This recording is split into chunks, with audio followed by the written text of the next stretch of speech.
Bismillahirrahmanirrahim. Alhamdulillah wassalatu wassalamu ala sayyidina Rasulillah Muhammad ibn Abdullah wa ala alihi wa sahbihi man wala.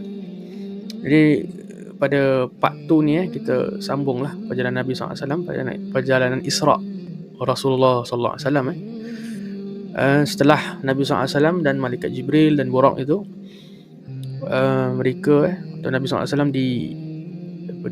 diganggu dalam perjalanan itu, diganggu oleh jin Ifrit kan, pada the last part tu lah, pada bahagian satu tu kan, sebelum kita akhir tu cerita Nabi doa, kemudian jin Ifrit tu tewas mati kan, kemudian mereka lanjutkan perjalanan dan di situ ada 11 peristiwa ganjil yang dipertontonkan kepada Nabi besar kita sallallahu alaihi wasallam. Jadi peristiwa yang pertama itu adalah Nabi menemui sekumpulan manusia, a group of people, yang menanam tanaman yang subur dalam sehari, dan mereka menuai pula pada esok harinya. Immediate result. Hari ni tanam, besok dapat hasil. Dan mereka mengetam dan menuai setiap hari tanpa putus-putus. Dari hasil yang mereka tanam itu. Jadi maka Nabi SAW berkata, "Wahai Jibril, apakah maksud daripada peristiwa yang berlaku kepada mereka ini?" Jadi kata Malaikat Jibril itu adalah para pejuang yang berjuang di jalan Allah, mujahid fisabilillah. Satu kebaikan yang mereka lakukan itu diganda dengan 700 kali ganda kebaikan. Subhanallah. Dan apa yang mereka infakkan kepada dengan suatu kebaikan, maka Allah akan menggantikannya semula di akhirat. Ini dalam hadis 40 Imam Nawawi tu ada sebuah riwayat daripada Sayyidina Abdullah bin Abbas radhiyallahu taala anhuma, yang bawakan, yang mana beliau meriwayatkan hadis Nabi SAW bersabda, kalau seorang itu wa in hamma, dia bersemangat, ada niat lah, kira berazam untuk melakukan kebaikan, kemudian dilakukan kebaikan tersebut, maka dibalas 10 sehingga 700, diganda hingga 700 kali ganda. It is multiplied up to 700 folds or more, atau lebih, adha'afan katsirah, lebih kurang gitulah hadisnya. Jadi itu samalah seperti mana yang disebutkan di sini, yang Malaikat Jibril menyatakan begitu, iaitu 700 kali ganda lipat, 700 kali lipat kebaikan. Satu kebaikan itu yang mereka lakukan diganda 700 kali lipat, 700 fold. Dan itu orang-orang yang mujahid fisabilillah lah. Seperti apa contohnya, zaman Rasulullah tu, Masya Allah lah, SAW, para sahabat kan, banyak lah kan, pejuang di jalan Allah kan, menyebarkan Islam dan menakluk kota-kota dengan pemerintahan Islam. Dan zaman sekarang tu yang paling relevan tu kita boleh lihat di Palestin lah. Saudara-saudara kita, mereka itu mujahidin lah kan, mempertahankan, membela kota Baitul Maqdis lah, daripada diambil oleh golongan yang zalim kan.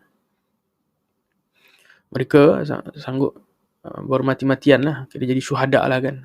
Mereka tak lokek nak beri nyawa mereka kepada Allah Ta'ala. Itu kebaikan yang mereka lakukan, satu tu diganda sampai 700. Itu satu kebaikan. Kalau 10, maka dah 7,000. Kalau 100, kan? Cuba kita buat dia punya maths lah kan. Dan apa yang mereka infakkan, apa yang mereka contribute, yang mereka donate dengan sesuatu kebaikan, wa ma anfaqu min syai' fahuwa yukhlifuhu, maka Allah akan menggantikannya semula di akhirat. Apa yang mereka infakkan dengan sesuatu kebaikan, maka Allah akan gantikan semula di akhirat. Kemudian lanjut perjalanan, Nabi SAW mendapati bau yang sangat harum. Masya Allah, tanya kepada Malaikat Jibril, apa bau wangi ni? Kata Malaikat Jibril, itu adalah bau wanginya wanita tukang sisir rambut puteri Fir'aun, iaitu yang bernama Masyitah, Sayyidah Masyitah. Beliau ni adalah dayang istana lah, ditugaskan untuk menjaga, untuk menyikat rambut to comb rambutnya anak perempuan Firaun. Di satu ketika tu, cerita kat sini sikit, Masyitah ni sikat rambut anak perempuan Firaun kan. Sekali sikat tu jatuh. Jadi masa beliau tu nak angkat sikat tu, tak secara spontan lah, tak sengaja tu tersebut apa, Bismillah ta'isa Firaun, itu dengan nama Allah, semoga binasalah Firaun, macam itulah. Jadi dengar anak perempuan Firaun dia dia tanyalah kan, kau ni ada Tuhan selain bapa aku ke yang kau sembah? Kata Masyitah, ya benar. Dia kata, aku tu bilang bapa aku kan, kaki report pula suka report ni. Jadi kata Masyitah, pergi bilang bapa kau, ada aku kisah. Tak ada, itu saya tambah lah kan. Maksudnya kalau kita gitulah kan, ada aku kisah, kau nak bilang-bilang lah kan. Nak takut apa tu tak? Pasal tak ada apa yang nak disembunyikan kan. Ini akidah yang sebenar, i'tiqad yang murni kan. Jadi bagi bilang Firaun marah lah kan. Tanya, kau ada sembah selain aku ke? Kata dengan confidentnya dia jawab, Masyitah ni kan ni. Beliau kata, na'am, Rabbi wa rabbukallah. Tuhan aku dan Tuhan kau itu ada Allah. Berani dijawab dengan Firaun macam itu kan. Firaun yang kita kata Pharaoh zaman Nabi Musa alaihissalam. Nabi Musa bin Imran. Pharaoh tu yang Masyitah duk jawab tu. Ajib. Kan? Orang semua takut dengan Pharaoh kan. Berat. Zalim dia, cruel dia, tyrant dia. Masyitah, aku heran apa kan. Dia manusia. Kan? Apa nak takut apa? Takut aku dengan Allah. Itu orang benar-benar bertakwa lah. Orang yang betul-betul tawakal dengan Allah, yang mengenali Allah, dia tak takut. Kasih raja zalim ke, presiden zalim ke, apa-apalah, katakan ruler yang unjust zalim, so, takut macam mana pun, aku lebih takut Allah. Kau apa boleh buat? Kau punya buat setakat itu je. Azab kau atau punishment kau tu dunia je, temporary. Kalau dengan mati tu kira habis. Dah tamat rasa sakit, tamat rasa the torment ends there, ceased. Tapi kalau Allah Ta'ala tu, kalau ada azab di akhirat, di neraka tu, eternal, never cease to stop. Allah tu mana lagi berkuasa kan akan segala sesuatu. Jadi Firaun ni, dia panggil, dia suruh dia punya pesuruh dia lah, messenger dia, jumpa dengan Masyitah, dengan family dia. Jadi 2 anak lelaki Masyitah ni hantar utusan lah, merayu, pujuk Masyitah ni dengan keluarga supaya revert balik agama lama, iaitu sembahnya Firaun lah. Tapi Masyitah tolak, enggan. Dia tahan kepada agama yang benar, iaitu mentauhidkan Allah Ta'ala.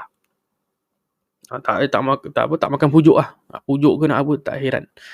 Jadi dia kena hukum bunuh kan. The mode of execution tu, zalimnya si Firaun ni, dia bawa kawah yang besar made of copper. Kawah tu macam pot lah, a huge pot made of copper, fill it with water, kemudian boiled.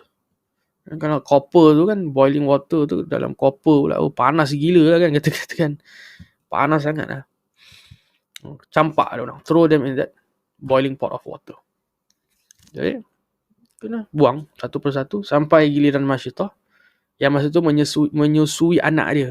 Anak dia masih infant lah. Gilirannya nak kena buang anak lakinya tu yang masih menyusu. Tiba-tiba anaknya tu berkata dengan fasih, that infant kid tu boleh speak fluently, eloquently. Dia kata, duhai ibuku tercinta, my beloved mother, terjunlah, jump in that hot pot of water. Don't be scared.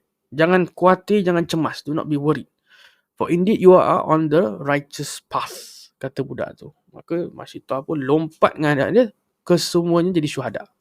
Jadi sebelum Masyitah ni kena execute, dia ada one last request kepada Firaun. Dia kata, bury us, the whole family, tanam kami di dalam lubang yang satu, in one grave. So they will all be resurrected as a family lah kan, in the akhirah. Jadi macam itu. Mereka tak takut. Begitu juga serupa dengan Sumayyah kan, Sayyidah Sumayyah zaman Rasulullah. Mereka ada early syuhada kan, the first syuhada tu, dengan suaminya Sayyidina Yasir. Kena siksa dengan Abu Jahal, suruh revert balik agama jahiliah, tak nak kan. Kena siksa, biarlah kan, temporary. Sakitnya sikit. Bagi mereka sakitnya tu sekejap lah. Sakitnya tu for a while. Tapi Ganjarannya tu, habuannya tu syurga. Kalau syurga tu nikmat tu, selama-lamanya, permanent.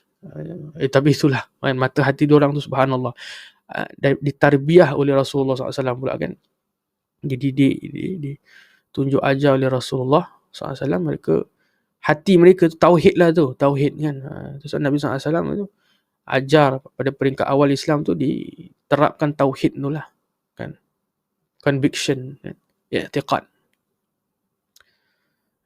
yang khalis. Maksudnya segala sesuatu tu dengan izin Allah. Kalau Allah tak izinkan, tak jadi lah kan. Dan matlamat kita tu iaitu di kehidupan. Matlamat kehidupan tu menyembah Allah, dan kehidupan dunia tu sementara, sedangkan yang abadi tu di akhirat. Jadi nakkan yang abadi akhirat, nak kena buat apa yang Allah suka lah, Allah redha. Jadi jangan lokek. Maksudnya kan, kalau orang yang syuhada tu lah, pada perkara yang sepatutnya, bukan perkara yang kan, yang lain-lain yang tak betul tu, yang songsang tu lain lah kan. Maksudnya untuk agama Allah, maka jangan lokek nak kasih kasih tenaga, kasih nyawa lah kan. Takut lah kan, nanti kalau mati macam mana kan. Maksudnya tengok sahabat lah, contoh tengok sahabat, tengok kita saudara-saudara di Palestin dan sebagainya kan. Kalau kita punya mata hati melihat pada akhirat, maka kita tidak gentar, kita tak risau, kita tak akan kan, macam kita tak akan syak lah, senang kata, we will not doubt. If we all know that heaven is true, paradise is true, whatever Allah Subhanahu Wa Taala say is true about paradise, the description semua kita percaya. Cuma kita tinggal nak apa, actualize it lah in our heart. So kita ni walaupun bukan saya suruh macam semua pergi jihad ke sebagainya, bukan, maksudnya dalam kehidupan harian kita pun, kalau kita lihat, kita faham syurga tu sebenarnya abadi, kita akan prioritize untuk mendapatkan itu, dan kita akan minimize apa yang less important lah, atau yang boleh distract kita untuk mendapat hal yang demikian lah kan. Itu cerita panjang lah kan kat situ. Okay, jadi 4 anak kecil yang boleh bercakap tambahan di sini, iaitu ada 4 anak kecil dalam sejarah tu yang boleh bercakap. They can speak fluently. Pertama tu anak Masyitah, kedua anaknya yang menjadi saksi Nabi Yusuf yang difitnah oleh ibu angkatnya, iaitu Zulaikha. Ketiga tu anak yang menjadi saksi Jurayj, seorang pemuda ahli ibadah, abid yang difitnah oleh pelacur upahan di zaman Bani Israel. Dan kelima tu iaitu Nabi Allah Isa bin Maryam alaihi wassalam. Seterusnya Nabi SAW bertemu dengan satu kaum yang berkelakuan aneh. Mereka memecahkan kepala mereka pada batu, kemudian dijadikan balik kepala mereka tu seperti sedia kala, kemudian dihentak lagi kan, sampai terkeluar isi otak semua. Begitulah ulang-ulang macam loop begitu, satu azab, satu siksaan. Nabi tanyalah, siapakah gerangan mereka yang berkelakuan aneh seperti ini kan, hidup penuh penderitaan. Maka Sayyidina Jibril pun menyatakan mereka adalah golongan yang berat kepada mereka untuk melaksanakan solat fardu 5 waktu sehari semalam. Jadi itu punishment bagi orang yang tak melaksanakan solat 5 waktu, the 5 daily prayers. Orang yang malas lah kan, malas untuk melaksanakan solat. Jadi solat fardu tu wajib. Wajib. Kena solat pada waktunya. Kan, pertama wajib kena buat, dan solat pada waktunya. Kan, kalau subuh tu dalam waktu subuh. Jangan solat subuh pada waktu zuhur. Kan maksudnya tu. Wajib. It's a must. Solat ni benda yang pertama-tama yang akan disoal akhirat. Dan modal kita yang utama lah. Sebab kalau solat kita tak sempurna, maka ibadah lain tak akan diterima. Tak ada soalan di situ lah. Kita punya solat kalau pas, baru yang lain akan masuk kira. Jadi solat tu kita punya main account gitu kan. Naam. Masya Allah. Doa Nabi Ibrahim tu bahkan doa agar anak cucunya tu semua, anak-anak dia, beliau dan anak-anak beliau tu orang-orang yang solat. Orang-orang yang mengerjakan solat. Atau Nabi pun doa kepada Allah Ta'ala agar menjadi orang-orang yang mengerjakan solat. Jadi solat tu penting lah. Jadi dia adalah tali atau silah. Tali kita dengan terhadap perkataan solat tu ada kaitan dengan perkataan silah. Silah tu maknanya relationship lah, the ties with Allah Subhanahu Taala. Sebab kita situ kan satu ubudiyah, satu penyembahan, worship antara kita dengan Allah. Dan caranya kita tak boleh buat reka sendirilah. Kita kena ikut macam mana Rasulullah SAW telah ajarkan, iaitu solat macam mana kita lihatlah rupa solat itulah kan, qiyam, diri, rokok, sujud, tahiyat awal, tahiyat akhir, semua tu kan, syarat-syaratnya, rukun-rukunnya, tu semua kita kena observe lah kan. InsyaAllah tak akan ambil masa lama lah, less than 10 minit, about there lah kan. InsyaAllah dah selesai satu solat yang 4 rakaat kan. Kita latih lah kan, usaha untuk kita konsisten dalam mengerjakan ibadah kita sampai kita mati, insyaAllah. Seterusnya Nabi SAW menemui satu kaum yang mereka itu manusia pada rupa tapi haiwan pada tingkah laku. So sifat mereka tu, features mereka, they are human in features but they behave like an animal. Pakai cawat, tutup kemaluan depan belakang je dengan sepotong kain. One piece of cloth. Sangat memalukan. So humiliating lah. So degrading gitu kan. Lepas tu merangkak-rangkak seperti unta dan kambing kesana kemari sambil bersuara keras, meragut, memakan pohon kayu berduri, pokok berbuah keras, sangat pahit, batu-batu panas dan kerikil tajam, neraka jahanam. Jadi Nabi tanya, siapa ini? Jibril. Kata malaikat Jibril, ini semua golongan yang dulu hidup tak nak keluar zakat, tak nak bayar zakat. Zakat yang wajib dua lah, zakat harta, zakat fitrah lah kan. Yang maklum umumnya tu dua lah. Zakat harta kan, dah sampai haul, kita dah sampai dia punya kadar nisab dia tu, nak kena keluar 2.5% lah. The more we earn, the more kita only extract 2.5 je, kita nak kena contribute kan, kita nak kena keluarkan lah kan. Kalau jadi maknanya Islam tu Masya Allah lah, yang kita rasa lama nak kena keluar duit lah every year, nak kena keluar duit 2.5 je yang Allah minta, 2.5%. Itu kalau kita berkira dilokek Allah, macam mana kan? Wajib kan? Tak wajib. Nak kena, jangan kita lalai lah kan, kita kena automatic lah kan. Kedua zakat fitrah kan? Jangan lambat-lambat lah kan.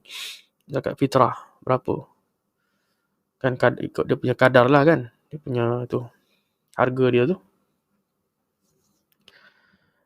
berapa nak kena keluarkan kan, berapa kilo beras nak kena kasih kan, tengok lah kan, kalau duit ke apa kan, apa, keluarkan, jangan kita lupa, jangan kita lalai kan. Dan begitulah, itu orang yang tak nak keluar zakat. Seterusnya Nabi SAW bertemu satu kumpulan yang dihidangkan seketul daging yang telah dimasak dalam periuk, dan seketul daging pula, yang lagi satu pula dihidangkan dengan seketul daging yang mentah berbau busuk. Maksudnya they were offered with two pot of milk, meat. One is cooked, another one is uncooked. Yang satu tu bagus, good meat, lagi satu tu rotten. Tapi kumpulan manusia ni, this group of people, they chose the rotten meat, the uncooked meat. Kemudian Rasulullah bertanya, wahai Jibril, apakah gerangan ini kan? Kenapa they behave like that? So strange kan? They chose the uncooked meat. Kata malaikat Jibril, ni yang golongan yang zina. Mereka ada isteri atau mereka ada suami, tapi cari lelaki lain, cari perempuan lain. Itulah. Jadi itu dia punya hukuman orang yang buat zina. Na'udzubillah. Mohon dijauhkanlah zina. Apalagi kalau zina, kalau kita sudah berkahwin, adultery lah. Unlawful fornication is one thing, adultery is even worse lah. And it's even more degrading lah kan. Because kita dah kahwin, dah ada yang halal, our lawful spouse, tapi kita cari yang lain. Ada skandal, ada na'udzubillah min zalik. Allah Rabbi kan. Macam mana tu? Kita memohon perlindungan lah buat diri kita. Janganlah kita ni golong daripada orang-orang yang buat zina atau orang yang buat maksiat macam itu semualah. Mohon dijauhkan Allah Ta'ala. Dia pelihara oleh Allah Subhanahu Ta'ala. Kita dan anak keturunan kita semua. Seterusnya, Nabi SAW melintasi satu kawasan yang ada sebatang kayu yang merintangi jalan. Apa saja pakaian dan barang lainnya yang melintasi di hadapannya, maka pasti akan dirosakkan oleh kayu tersebut. Maka baginda pun bertanya, apakah perumpamaan ini? What is the metaphor of this, wahai Jibril? Maka Jibril alaihissalam berkata, ini adalah satu contoh pekerjaan hina, satu kumpulan dari kalangan umatmu, iaitu kita semualah. Daripada kita lah. yang kuasa memerintah di tangan mereka, yang suka menghalangi orang ramai dari mengikuti kebenaran, dari memahami fakta yang benar. Kemudian malaikat Jibril membacakan ayat yang bermaksud, janganlah kamu dan janganlah kamu semua duduk di setiap jalan laluan orang ramai yang pekerjaan kamu itu hanyalah menakut-nakutkan orang dan menghalangi mereka dari mengikuti jalan agama Allah yang benar. Itu ya. Sebab itu ada asar daripada Sayyiduna Abi Darda radhiyallahu taala anhu wa ardahu, seorang sahabat Nabi yang mana beliau menyatakan kun aliman, jadilah orang alim ulama, scholars. Atau muta'alliman, tak mampu jadi scholar, jadi orang yang menuntut ilmu, student lah kan. Student of the secret knowledge lah, belajar agama, talibul ilm. Tak mampu, jadilah mustami', kun mustami'an. Itu golongan ketiga lah, third group. Itu mustami', yang mendengar ceramah, kuliah, masjid ke surau ke macam mana kan, seminggu sekali. Sebab tak boleh jadi student, jadi kerja kan, sebab kerja tanggungjawab. Okay, no problem. Pergi kuliah once a week ke macam mana ke, kuliah isyak ke, kita istiqamah, kuliah maghrib ke kan. Hatta sekarang Masya Allah sampai ada online classes lagi kan, ada Facebook semua. Maknanya tak ada, kat rumah pun kita boleh attend kuliah jugalah kan. Mustami'. Okay. Tak mampu juga, okay kan, busy sangat ke atau apa sebab sangat, tak boleh, tak ada masa juga ni semua kan, tak boleh, busy betul, banyak sangat tanggungjawab. Okay, kun muhibban, jadi orang pencinta. Lovers of apa? Lovers of ulama, lovers of students of knowledge, pelajar-pelajar yang menuntut ilmu, atau pencinta kuliah agama, majlis-majlis zikir dan sebagainya. Kun muhibban, contribute, infak, share dan sebagainya lah. Share apa? Medan orang-orang tengah buat dakwah, kita share dia punya information, yang bagi tahu orang, kita war-warkan ke. Zaman sekarang kita ada Instagram, kita ada strong following, banyak follower, kita share majlis ilmu. Ada masjid ni ada buat majlis ilmu, share. Kita support. Nak kata kita support, kita beri support lah. Kun muhibban. Tak mampu juga, maka jangan jadi wala takun khamisan, jangan jadi yang kelima, fatahlik, maka engkau akan hancur binasa, kau akan celaka.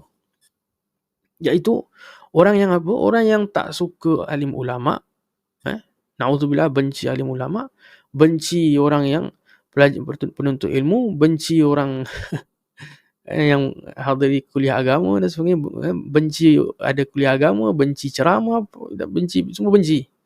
Majlis selawat pun benci, majlis maulid benci, semua dia benci lah kan. Kerana tak tahulah apa dia punya motif dia tu, dia tak suka. Jangan jadi golongan macam itu. Lepas tu suruh orang hasut orang supaya jangan pergi majlis agama, jangan pergi, tak apa, aku buat apa sudah kam. Jadi gitu pula. Jangan. Itulah hukumannya yang disebutkan tadi. Jadi kita ni paling tidak support kan. Tak boleh dengan financially, kita support dengan share ke, volunteer ke, tu macam mana lah kan. Support. Ada perasaan cinta tu lah kan. Seterusnya dahsyatnya azab para pemakan riba. Itu Nabi SAW melihat seorang lelaki yang berenang dalam sungai darah, mulutnya dilempari dengan batu sampai berdarah mulut dan mukanya. Baginda pun bertanya, siapakah orang ini? Kata malaikat Jibril, inilah orang yang makan riba dan orang yang mencari untung di atas kesengsaraan orang lain dan menghisap darah manusia. Itu dia, mengambil harta orang lah tanpa hak. Jadi itu dua lah kan. Hayat dia tu, masa dia hidup, dia makan riba, consume interest, partake interest, double interest, makan riba. Kedua, mengambil harta orang tanpa hak, buat zalim lah kan, ambil harta tanpa hak. Itu menghisap darah manusia, mencari untung di atas kesengsaraan orang lain. Opportunist, orang tengah sorrow, tengah susah, dia opportunist. Dia ambil harta orang, tak tahu macam mana lah, dia manipulate ke apa kan. Na'udzubillah min zalik. Jadi dua tu berenang dalam sungai darah, mulutnya tu dilimpari dengan batu sampai berdarah lah kan, mulut dan mukanya. Kemudian Nabi SAW mendatangi seorang lelaki, mereka lanjutkan perjalanan. Nabi SAW mendatangi seorang lelaki yang mengumpul seberkas kayu bakar, firewoods. He collect atau carry a load of firewoods. Dia tak mampu nak makan. He is unable to bear the load, tapi he forced himself to carry more. Dia paksa diri untuk bawa lebih. Jadi Nabi tanyalah Malaikat Jibril kan tentang perihal lelaki ni. Jadi Malaikat Jibril kata, ini lelaki daripada umat engkau yang menjadi pemimpin, pemegang amanah bangsa, rakyat dan umat. Dia tak mampu nak menunaikan tanggungjawab, iaitu memikul tanggungjawab, mengikut amanah. Tapi dia tetap saja nak memikulnya. Dia tak boleh buat. Dia tak boleh nak pikul the responsibility, tapi dia nak juga buat. Sampai tak terurus, sampai tak terlaksana amanah kepada rakyat. Juga berat lah tu kan. Baik apa-apalah kan. Jadi menteri ke, jadi apa JKK JKK ke apa-apa. Jadi tu pemegang amanah rakyat, umat lah kan. Jadi tak boleh main-main lah kan. Tak ada responsibility, tak boleh main-main. Nanti kalau yaumul akhir akan disoal orang-orang yang di bawah pimpinan kita kan, di bawah tanggungan kita. Jadi kalau mereka tuntut, susah lah kita. Tengok Sayyidina Umar bin Khattab tu, Masya Allah. Bukan main jadi seorang khalifah, tapi tengok kehidupannya Sayyidina Umar bin Khattab. Hatta pada waktu malam tu beliau meronda-ronda jalan kan, macam buat feedback atau buat survey gitulah kan. Dia check out dia punya rakyat, make sure dia all diberikanlah hak-hak mereka tu kan. Takut tak terlaksana kan. Sayyidina Umar takut kalau tak ada rakyatnya tu tak diberi hak mereka lah kan. Takut dituntut, takut dia demand their rights kan. Itu prihatin Sayyidina Umar bin Khattab. Dan begitu disambung pada cicitnya atau keturunannya lah, iaitu khalifahnya Sayyidina Umar juga bin Abdul Aziz kan, very famous figure, seorang ulama, seorang pemimpin dan juga alim. Ulama juga lah dia kan, pemimpin juga, seorang leader yang alim, yang wara', yang zuhud. Beliau tu kata di Madinah tu tak perlu diberi zakat macam mana, sebab dah kata orang mencukupi lah, hak rakyat tu mencukupi pada zaman beliau tu lah, pemerintahan beliau. Ajib, tak payah, tak ada nak beri zakat, tak ada yang layak untuk menerima zakat lah kan, in other words tu. Sebab ekonomi pun bagus kan, beliau pun beri kan, disperse the to the people lah kan. Masya Allah. Beliau tu merintah tak ambil profit lah kan. As a leader, he does not take profit, he does not gain anything more than he should receive kan. Subhanallah. Pasal apa? Takut amanah lah, amanah nak jaga kan, nak jaga rakyat dan sebagainya. Itu orang dulu lah kan. Subhanallah. Seterusnya Nabi SAW bertemu dengan sekumpulan manusia yang kuku mereka tu daripada tembaga. Dia nails were made of copper. Mereka mencakar muka mereka dan dada mereka tu sampai berdarah. They scratch their face and their chest until they bleed themselves lah. With that act. Maka baginda pun bertanya, who is this people, wahai Jibril alaihissalam? Maka Sayyidina Jibril mengatakan mereka itu yang memakan daging-daging manusia. Ya, ini mengumpat kan, mengumpat dan menjatuhkan maruah harga diri orang lain. Haula'i allazina ya'kuluna luhuman nas wa yaqa'una fi a'radihim. Itu dua lah, orang pengumpat dan mencela, yang humiliate others. Mereka itu mencakar muka mereka dan dada mereka. So jangan gosip lah, jangan backbite. Mengumpat tu adalah kita menyatakan sesuatu perkara yang benar tentang orang itu, tapi kalau orang itu dengar, dia akan rasa marah, dia tak suka dengar benda yang negatif lah tentang dirinya kan. Kalau perkara tu tak benar, itu jadi fitnah. Itu bezanya. Mengumpat tu adalah perkara yang benar. Jadi kita kan, orang kata, aku cakap benda yang benar apa kan, aku cakap kerana Allah. Begitu pula, kerana Allah, mana ada kerana Allah kan. Lain cerita. Yang benar, dia tu buat macam ni, itu perkara yang benar, aku nampak dia buat gitu. Walaupun benar, kau tak boleh cerita dengan orang kan. Sebab kalau dia dia tak sukalah kalau dia dengar, kalau dia tahu dia tak akan suka cerita tu dikhabarkan kat orang. Sebab aib kan, ni ada maruah orang. Kita mengumpat lah. Apa kata kita lah, kita letak diri kita in our shoes. Orang cerita tentang kita something of our negative traits yang kita ni nak sembunyikan tau. Allah Ta'ala pun tak dedahkan. Allah Subhanahu Ta'ala pun tak expose kita, tapi orang lain nak exposekan pula. Begitu juga kita kena faham di situ nampak. Allah tak expose kita punya bad traits to others. Tak dia kita buat dosa, besok pagi kat pintu terbuka, so and so have committed such vices, sins, whatever, tak ada. Tapi kita pula nak pergi ambil video ke apa atau tak ada video pun pergi bilang that so and so I saw him at nightclub yesterday. That guy, I thought he got a wife. Dia begitu. Astaghfirullahaladzim. Diam-diam sudah, apa kena mengena dengan kau? Kan? Mana tahu kalau kita tu orang yang beriman, mereka akan bersangka baik. Okey lah, mungkin dia pergi nightclub pasal ada something ke, nak pas kawan dia punya barang ke apa, kita sangka baik lah, think of the positif lah kan.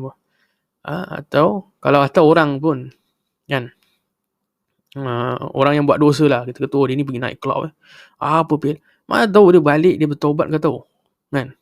Memang time dia kat nightclub tu memang dia wild lah, tapi masa dia balik tu dia rasa kesesalan ke, macam this is wrong man, I'm struggling, balik bertaubat. Dia dengan Allah dah settle. Kau tu macam mana? Betul tak?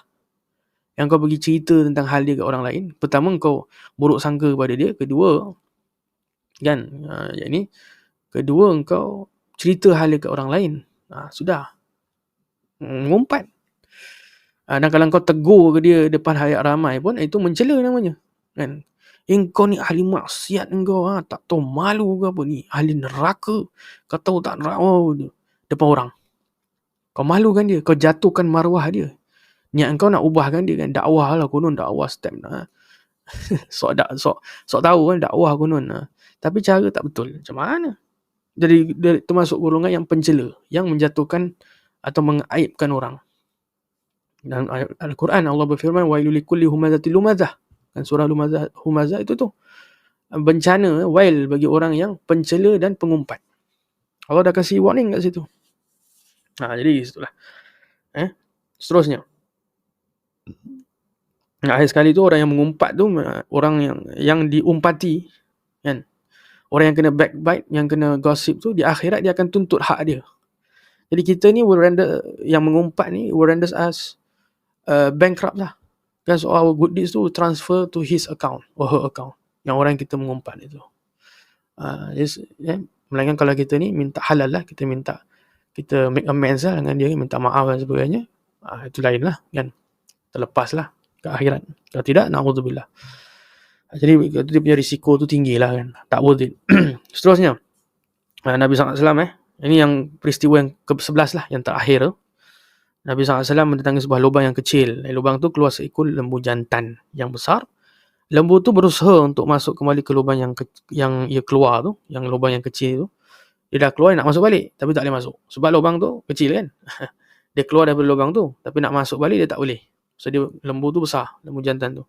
Tak boleh masuk lubang yang kecil. Dia tanya, Nabi SAW bertanya, apakah maksud, what is the meaning of this metaphor lah, atau what I saw ni. Kata Sayyidina Jibril, inilah seorang lelaki daripada umatmu yang suka bercakap besar, perkara yang tidak berfaedah untuk dirinya dan orang lain. Ia menyesali percakapannya, tetapi sudah terlambat. It's too late untuk menarik balik perkataannya. It's too late to take back lah all those unnecessary arrogance, unnecessary boasting lah. It's too late. Jadi kita ada code of etiquette, nak cakap pun ada guideline juga tu kan. Kata ulama tu, kalau nak berkata-kata tu ada adab, ada guidelines lah. Maksudnya bukan tak boleh berbual kan, diam je tak. Orang berbual kita pun diam je, tak campur kan. Maksudnya gitulah. Boleh berbual, boleh conversation, tapi conversation yang bermanfaat lah, yang ada benefit, atau sesuatu yang dapat benefit tu besar lah kan, luas. Kat situ luas, very broad, very wide. Anything can give benefit to others. Khairun nas anfa'un linnas kan. Dan hadis Nabi SAW, orang yang sebaik-baik manusia itu yang beri manfaat kepada orang lain, that is beneficial to others. So kalau percakapan kita tu dapat beri benefit kepada orang, itu bagus. Kan? Itu pahala lah. Saham akhirat. Kita motivate others, kita nasihat orang, kita apa-apalah, kasih tips ke apa yang kita boleh rasa kan. Boleh berbual lah, tak ada masalah. Kalau berbual kosong tu maknanya minimize lah, minimal, keep it at minimal kan. Sebab kalau banyak sangat cakap jadi keras hati kan, banyak sangat berbual. Dan na'udzubillah, takut nanti banyak sangat berbual jadi lain cerita pula, nanti jadi takut tu lah mengumpat kan. Tadi yang kita cerita, takut berbual nanti cakap pasal orang ke apa kan, atau kita terhina orang ke, atau kita menyakitkan hati orang yang kita tengah berbual tu, tak tahu apa cerita kan. Berbual banyak sangat kan, kadang-kadang gurau terkasar ke apa kan. Jadi kena filter jugalah kan maksudnya. Jadi okey, kat situ lah. Okey, jadi itu nanti kita masuk part 3 tu, sambung juga tentang Isra'. Itu yang last lah tentang Isra' itu, iaitu Nabi SAW menemui semua para anbiya wal mursalin di Baitul Maqdis. Itu sikit pada yang hujung ni lah tentang perjalanan Isra'. Lepas tu kita masuk Mi'raj. Subhanallah, Isra' Mi'raj itu sendiri topik yang sangat luas, sangat besar, yang boleh sampai 5-6 bahagian lah. Sebab cerita subhanallah, satu malam yang lebih kurang 20 minit kan kita sebutkan pada part 1 tu. Macam-macam perkara yang berlaku dalam perjalanan Rasulullah SAW itu sungguh ajaib lah. Jadi lebih kurang pengungsian pada part 2 ni yang baik datang daripada Allah, yang buruk datang daripada diri saya sendirilah. Sesungguhnya Allah Ta'ala yang terlebih mengetahui. Wallahu ta'ala a'la wa a'lam bisawab.